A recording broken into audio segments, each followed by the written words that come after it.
And I was like, okay, I give it a week. I give it 2 weeks tops before you stop using this persona. And he kept it going. He stuck with it.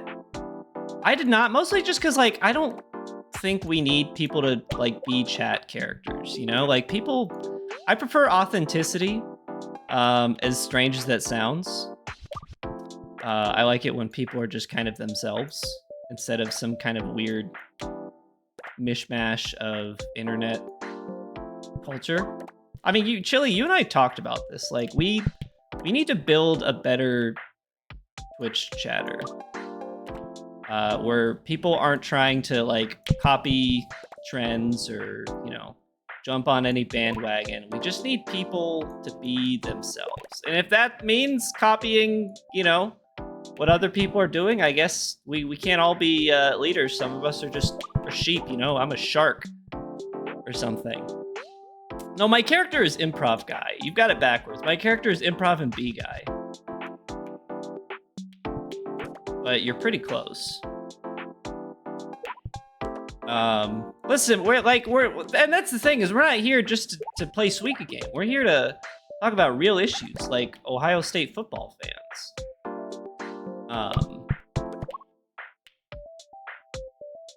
I don't know. Oh, I know that's why I did that. Just kidding. I don't know what that means. I don't know anything about that culture. But I think good for you. I think this is a good thing. I don't know. Anyway, so the conference itself was good. It did kind of start out on like a low note because you know, if you've ever been to a tech conference, it's mostly just a bunch of folks giving chat or giving like seminars in different rooms. You don't really strike me as like a hairy guy, Chili, but I don't know. I've only seen like your head. So I've never seen you with a shirt off. I'm just like trying to imagine. Yeah. All right, that's fair. You got me on that one. I haven't seen you with your shirt off. Anyway, so the first keynote speaker was, you know, pretty good. He leads like a big, you know, QA quality assurance company. For those of you not in the loop there.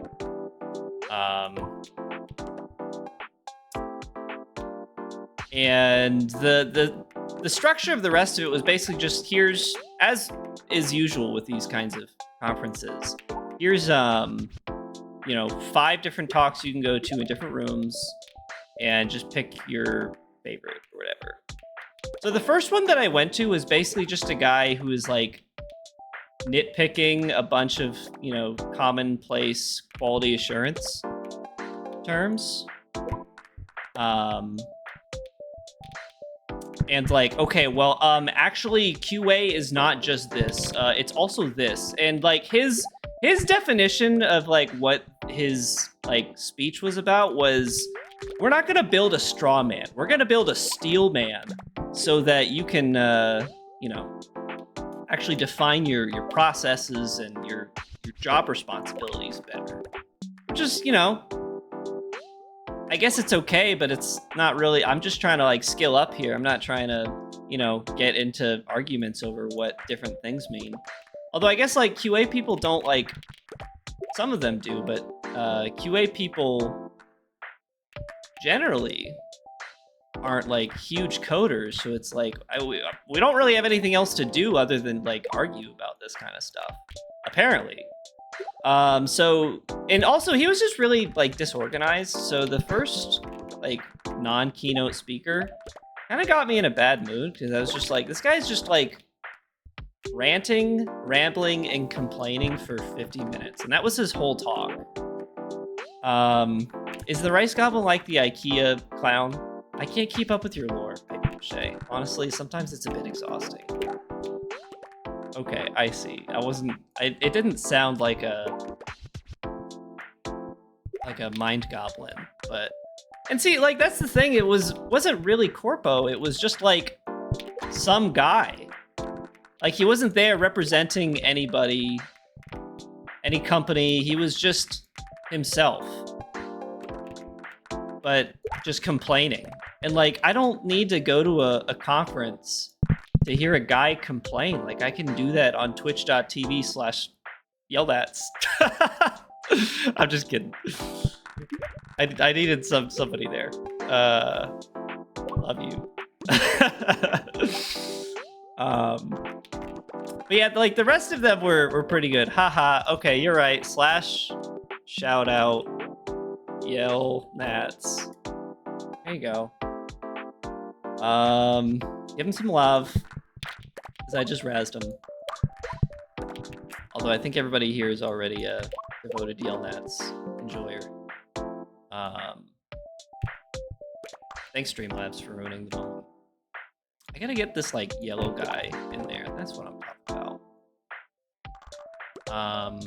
Also that yellow guy in the back that I just gotta unstick.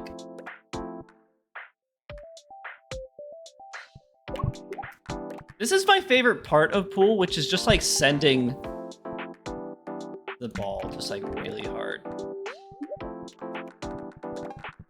There's no strategy in casual Pool. It's just like, I'm just gonna like yeet that son of a gun, and we'll see what happens to him. And that's the fun way to play Pool. Playing Pool like well is not fun, I think. I've not talked about the steakhouse yet, but you're on the right track. Better. Also, you'll notice I removed all the channel point rewards because I don't care about them anymore. I don't want to keep up with them. If you just want me to do something, just ask me, and I'll do it because I'm a sheep. I know I said I'm a shark earlier, but I'm really more of like a sheep. When you think about it.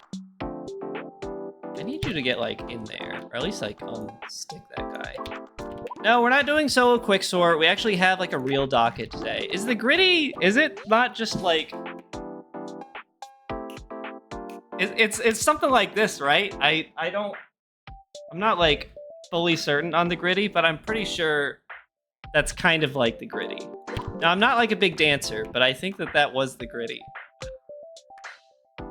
Oh yeah, it's actually snap activated. Just kidding. I don't know why it was doing that. It was probably too much action, too much energy on the camera for my camera to pick up.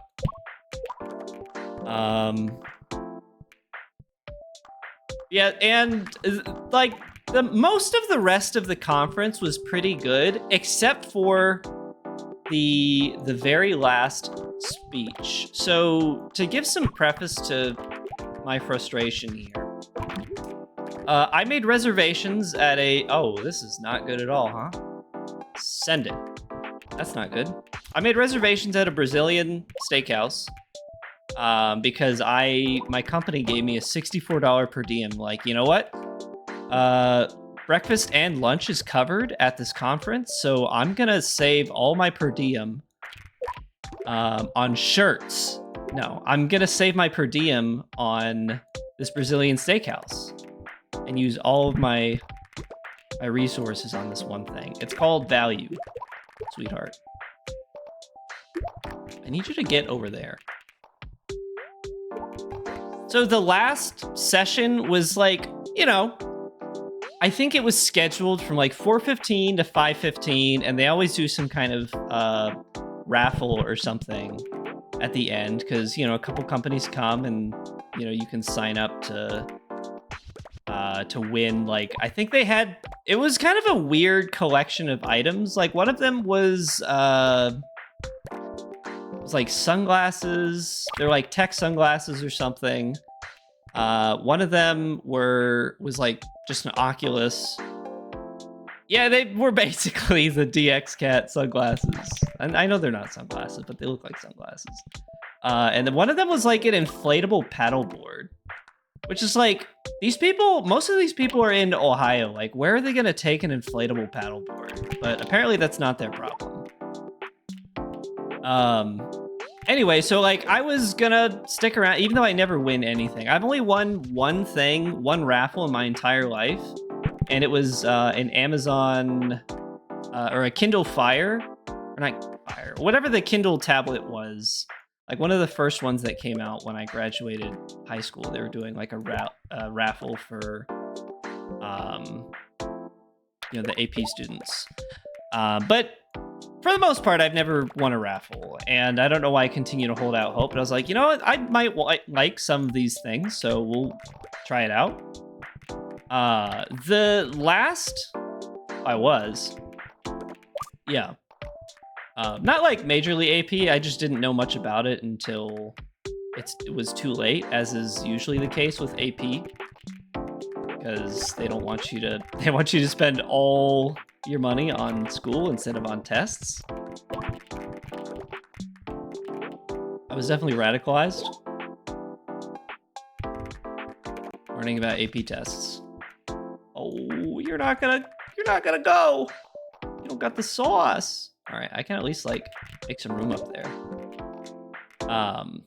Anyway, so the last talk was at 4:15, and they were going to do a raffle at 5:15 once the talk was over. It was like, great. I made reservations at this restaurant at like 6:15 or something. I walked to the conference center because it was like a 20-minute walk. So I was like, okay, if I walk back to my hotel, like a 20-minute walk, and then drive to the restaurant, that should give me plenty of time. And I was a little annoyed to find out that the last talk was not really about like QA at all. It was about a guy fixing his car. And you might just say, oh, it's just like a guy talking about fixing a car. Like that's, a nice way to end an otherwise like 8-hour long conference.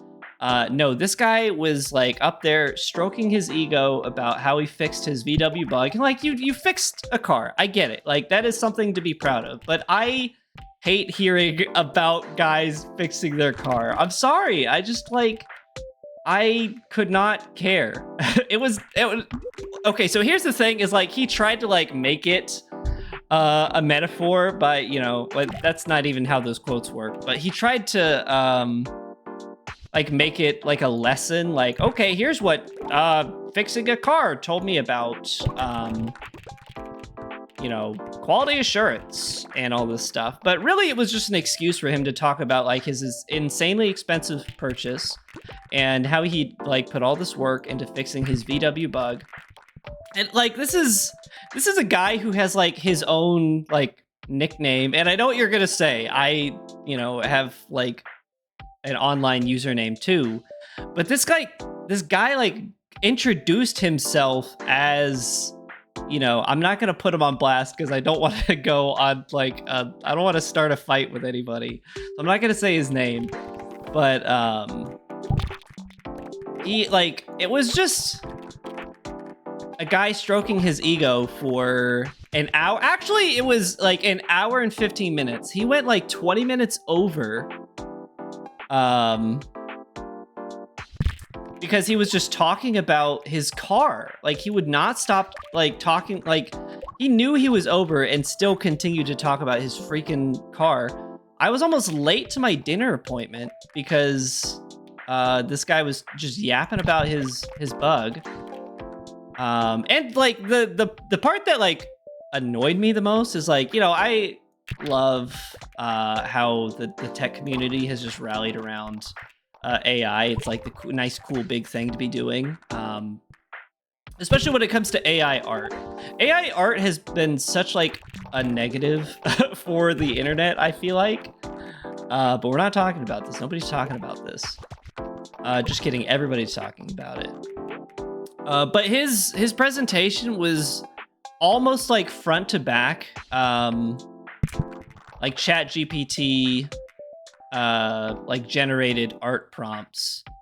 And it was just like, it made it worse to sit through, honestly. Like it was just the most like bland, cartoony, like anime. Because of course, this guy is a anime fan. It was just, yeah, the most generic anime like characters working on cars and like driving cars or like stay out in a field or something. It was just so exhausting. And like having to put up with that after like 7 hours of being in seminars that I actually at least found like interesting. Come on. Come on. Oh no, that's not how I want this to go. New high score though. Please. It was so frustrating because like I kept like looking at the clock, waiting to see when he would be done. Yeah, I don't know what's going on here. It's kind of making me feel a certain way. Oh, that's the fullness meter. That's good. That's good. We want it to go down, not up. Up. You guys didn't bump into each other like I hoped you would. Now you're actually drifting further apart. Speaking of elevators, I read, or I read, on the way up to Ohio, I listened to the Design of Everyday Things by Don Norman, because I'm almost certain Urban Lions talked about it before, which is kind of how I heard about it. Oh, please. And I thought it was good, but it was also like extremely technical. Like it's billed as a book that's for like, you know, really anybody who's interested in that kind of thing. But that could not be further from the truth. Design of Everyday Things is for people who are actually reading the book, because I like when I'm driving, I like to listen to audiobooks because you know, music is okay, but I like to make like use of the time, I guess. I feel like I get kind of bored listening to music.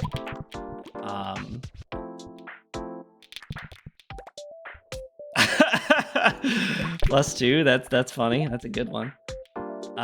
No, so I listened to Design of Everyday Things, and in the book he talks about like, oh, what if we made an elevator, but instead of like one button or like two buttons, one for up, one or down, just like the buttons in the lobby just are for what floor you want to go to. Which sounds insane to me. Like, I know, like, he says in the book that it's like backed by data, because like they apparently tested out that elevator design in several tall buildings. Maybe that's the thing, is like in a tall building it would work a lot better, but to me it just sounds like so much more hassle. Like you gotta wait. I feel like even longer when an elevator, it's just gonna go up and down anyway, right? Like just get on and enjoy the ride. I don't know why you'd wait long. It just seems to me like if I'm gonna push 6 and I'm on floor 3 or something, if that elevator, well, actually, a guy who's like learning how something works on stream, I'm figuring it out. I saved my epiphanies so that I could share them with you on stream. You know, actually, it makes a lot of sense. Okay, well that's certainly a way to cut down on elevator time, as somebody doesn't have to use it anymore. I do think that like people are not like too reliant on elevators, but like we gotta take the stairs a little more as a society, right? Right, folks? Like if you're going like 2-3 floors, 4 floors tops, like just take the stairs. Your body will thank you, even if like you're gonna get there 5 minutes later. You know, we all gotta take better care of ourselves. That is true. They like to tuck the stairs away in a corner. Sometimes I think like they don't even make the stairs like publicly accessible unless the building is on fire. It's like, oh, these are access stairs. These are for when like we're all in danger.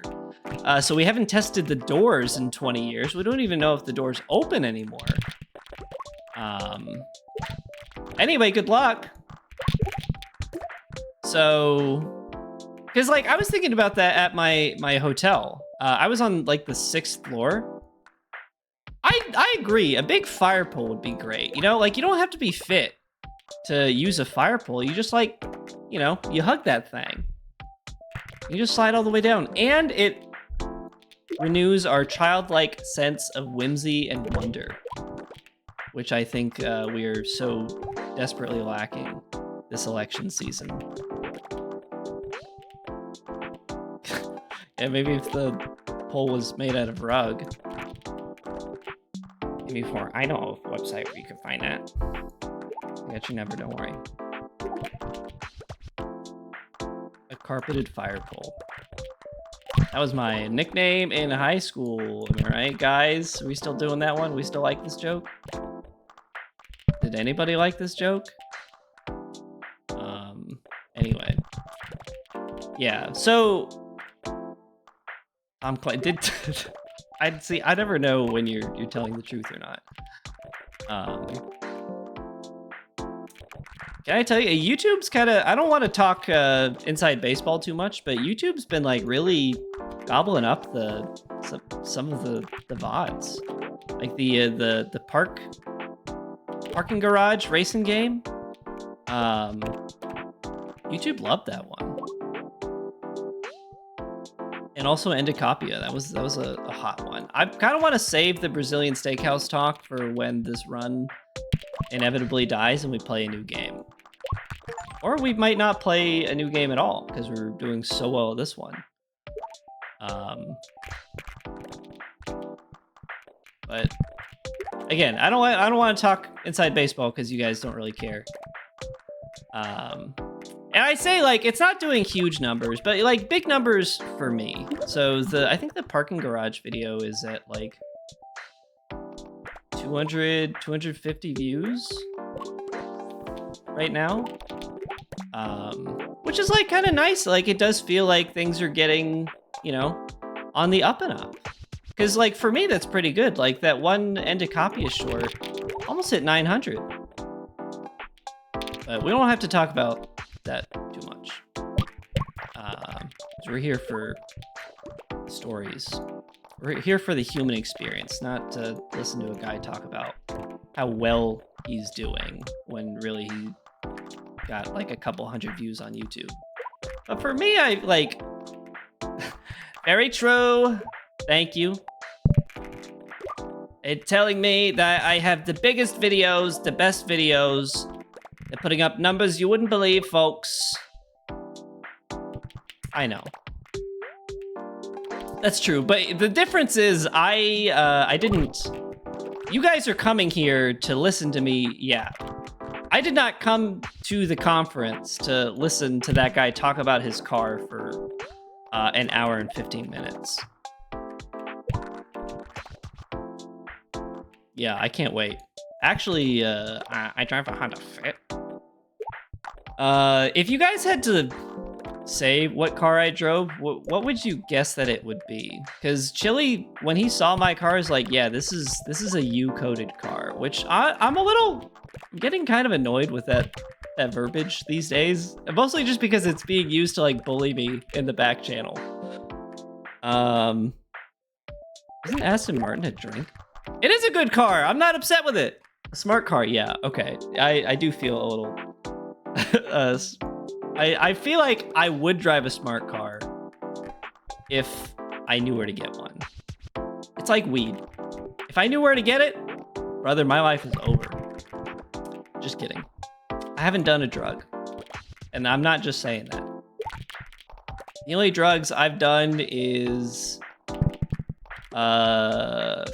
Flonase, caffeine, and a bunch of alcohol, like an awfully large quantity of alcohol, which I don't like to talk about, but you know, it's my AA meeting, and we gotta have this conversation sometime. And that thing do be shaking. Oh, come on! I just had a little more room! You're pretty anonymous. I don't know, like, what your name or your place of work is. Very true. I need to know where to find him. What Well, this was Pool. This is a fun little game. This is a nice one. I'm just gonna play this in my off time, just to chill out and listen to audiobooks or something. Which I'll probably not gonna listen to audiobooks. Probably just gonna have my attention split between both things because multitasking doesn't exist. Context switching is actually very dangerous.